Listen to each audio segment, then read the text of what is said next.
Bon samedi tout le monde. Comme je l'avais promis, je vous avais dit que je vous ferais une vidéo un peu pour vous expliquer mon parcours au travers du système de la santé. Vous expliquer pourquoi je suis révolté, pourquoi je suis fâché, pourquoi je veux qu'il y ait du changement. Je sais que je suis pas seul dans ma situation, j'ai pas besoin de chercher ben loin, j'ai plein d'amis qui m'en parlent, des problèmes de dos, problèmes lombaires, problèmes cervicaux. Au Québec, il y en a partout. Des accidents de travail, il y en a partout. Des accidents de la route qui causent des lésions qui sont permanentes, il y en a beaucoup.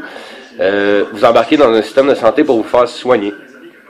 Je vais vous parler un peu. Moi, j'ai eu un accident en 2006. Je me suis fait écraser par 2 palettes dessus chez Lumec Canada à Beaubriand. J'ai eu une rémission, ça a été dur. J'ai été capable de me remettre sur la voie du travail, mais j'étais plus capable de faire du travail physique. Donc, en 2012, ça faisait quasiment 6 ans de tout ça, 5 ans et demi. Je recommence à avoir une qualité de vie, je recommence à être un peu plus fonctionnel, je recommence à travailler dans un travail physique. Ça a pris 3 à 4 mois, je replante. Parce que j'utilisais mon corps que j'utilisais plus depuis pratiquement 5 ans, même si je me tenais en forme, je faisais des exercices, des marches à tous les jours. Je me ramasse encore à planter en 2012. Fait que là, à partir de là, je vais vous compter le nombre de spécialistes. Juste vous parler vite fait, les gens sont forts en mathématiques. Vous allez comprendre un peu mon point de vue, voir ma frustration, ma rage. En 2 ans, j'ai vu près de 1, 2, 3, 4, 5, 6, 7, 8, 9, 10, 11, 12, 13, 14, 15, 16. J'ai vu 19 spécialistes. Ça, ce qui comprend des médecins généralistes, des ostéopathes, laser, chiro, kinésiothérapie, dermatologues, physiothérapeutes, gastro-entérologues, puisqu'ils m'ont scrappé l'estomac avec tous les médicaments qu'ils m'ont donnés. J'ai vu un psychiatre. J'ai un problème de dos, j'ai vu un psychiatre. Je crois que le pilule m'ont rendu assez, hein? J'ai vu un psychologue. Même chose, problème de dos, 5 hernies, j'ai 5 vertèbres de déplacées dans le dos, 2 cervicales, puis 3 lombaires. J'ai vu un psychologue. C'est pas gagné aussi 49.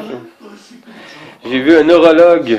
Un neurologue, vous voyez où ce qui arrive dans la liste? C'est vraiment dans la liste, dans les délais où ce que je l'ai vu. Un neurologue, j'ai des vertèbres déplacées, j'ai pas vu un neurologue avant près d'1 an et 2 mois.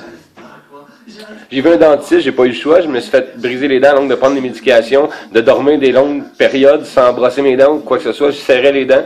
Ceux qui ont déjà pris la morphine me comprennent, la bouche est desséchée, on serre les dents, les mailles des dents c'est magané. J'ai brisé mes dents de derrière, j'ai dû les faire enlever. Plus qu'ils m'ont donné des médicaments, le dentiste aussi. Après ça, j'ai vu des radiologistes, je pense que c'est les seuls qui m'ont pas donné de médicaments, c'est radiologistes. J'ai vu pas mal tous les pharmaciens de la région qui auraient pu faire quasiment tout le travail qui a été fait au Québec. En 2 ans, j'ai vu tous ces traitements-là. Mon problème n'est pas résolu. 2 ans de traitement, 19 spécialistes rencontrés, des rendez-vous par-dessus rendez-vous, de la paperasse par-dessus paperasse, aller porter un document à une place, une prise de sang à un autre endroit, mais j'ai pas été guéri. Ce que j'ai eu en échange, par exemple, je vais vous montrer ça. Ça ici, c'est la médication qu'on m'a donnée en 3 mois depuis mon retour de Cuba quand j'ai été opéré. Ça, c'est vraiment en 3 mois. Depuis mon retour d'opération, il y en a peut-être 1 ou 2 qui datent d'avant.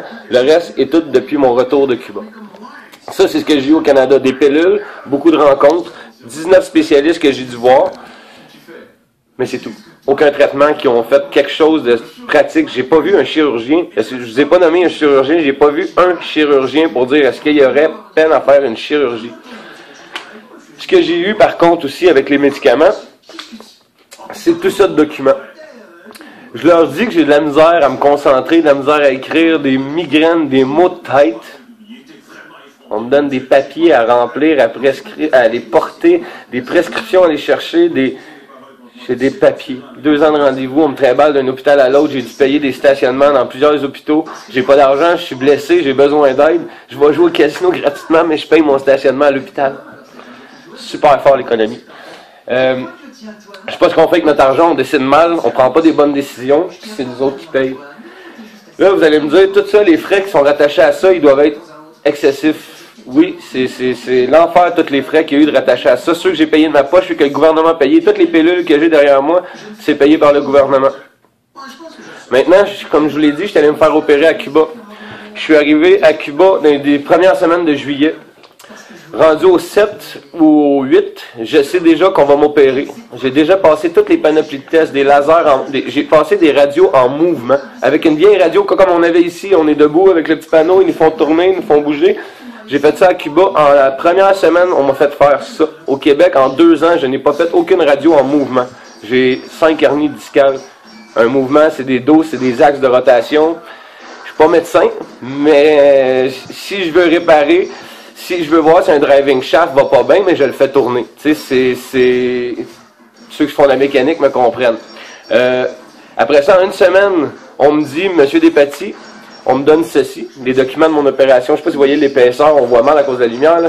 Mais il y a à peine 30 feuilles dans tout ça. Là-dedans, c'est des radiographies, des papiers comme on avait dans le temps.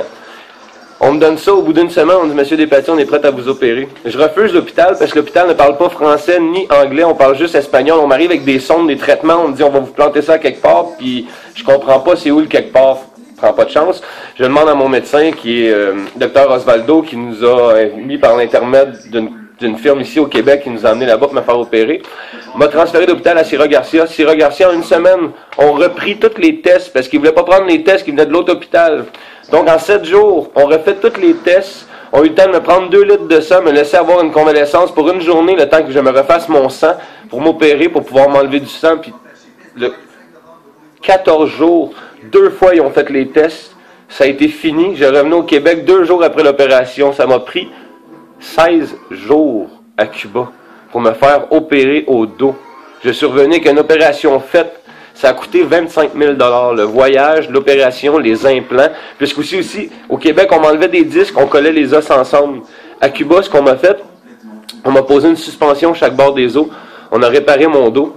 Maintenant, je peux prendre mes enfants, je peux lever ma fille dans mes bras, je peux jouer avec eux. Je cours pas encore, j'ai encore des problèmes avec mon dos, j'ai de la misère avec des longues positions. Mais Christy, j'ai une rémission, puis je vois du positif en avant. 25 000 $, 3 semaines, je suis revenu, je suis prêt, je suis en santé, j'ai une qualité de vie. Ici au Québec, 2 ans. Est-ce que vous pensez que tous ces spécialistes-là, je sais pas si vous pouvez les voir, là, tous les spécialistes, les 19 spécialistes que je vous ai nommés, est-ce que vous pensez que ça a coûté moins que 25 000 $ au Québec? Je vais vous laisser penser à ça. Pensez à votre système de la santé. Pensez à ce que vous voulez plus tard. Voulez-vous être guéri ou vous voulez avoir des pilules? Voulez-vous qu'on arrête de niaiser puis qu'on prenne les commandes? Si vous voulez qu'on prenne les commandes, qu'on fasse du changement, mon projet, il est simple, il est précis. Ce qu'on fait, c'est simple, simple, simple. On s'unit, on devient ensemble. Toute seule, je suis un cas parmi tant d'autres. Je suis une victime, comme on pourrait dire, de la province puis du système, finalement. Ensemble, on est le gouvernement. Ensemble, c'est nous qui décident, c'est nous qui vont prendre les décisions. Toute seule, on est des pions, on est facile à briser. Ensemble, on est solide, on peut se tenir, on peut prendre des décisions. On peut faire en sorte qu'il n'y ait pas personne qui revive ce que j'ai vécu, puis qu'il n'y ait pas les moyens, puis qui finissent dans une boîte.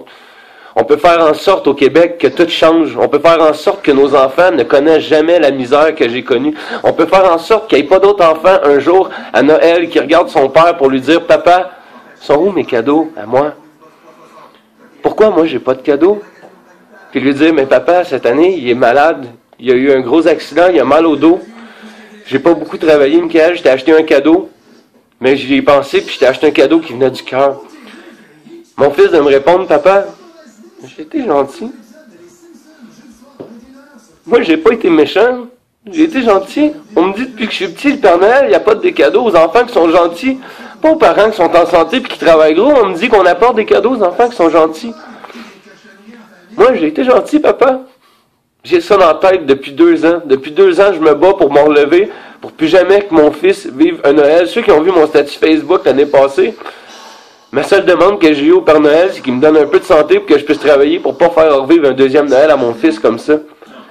Je laisserai jamais un autre citoyen au Québec vivre ce que j'ai vécu. Je laisserai jamais personne être dans la misère sans me lever. Je vais consacrer ma vie à me lever pour plus jamais entendre un enfant penser qu'il n'a pas été sage pendant l'année, puis c'est pour ça qu'il n'a pas ses cadeaux à Noël. Si tu penses qu'ensemble, on peut se tenir, on peut se souder les coudes, puis plus jamais qu'une situation comme ça se reproduise à un enfant, viens me rejoindre, viens liker ma page, viens prendre le temps à tous les jours de regarder nos vidéos puis de voir l'avancement qu'on fait. Je suis désolé si je vous ai pris autant de votre temps. Je vous ai raconté 2 ans en peut-être 9 minutes et demie de vidéo. Mais je suis un humain comme tout le monde, puis je demande juste à vivre, puis à vivre heureux. Puis pour vivre heureux, puis pour que mon fils soit heureux, puis pour que tout le monde soit heureux, il faut qu'il y ait du changement. Il faut qu'on s'entende, il faut qu'on s'écoute, il faut qu'on se serre les coudes. Il faut qu'on décide qu'aujourd'hui, ça en est assez. On va commencer aujourd'hui, un pas à la fois, mais ça va changer.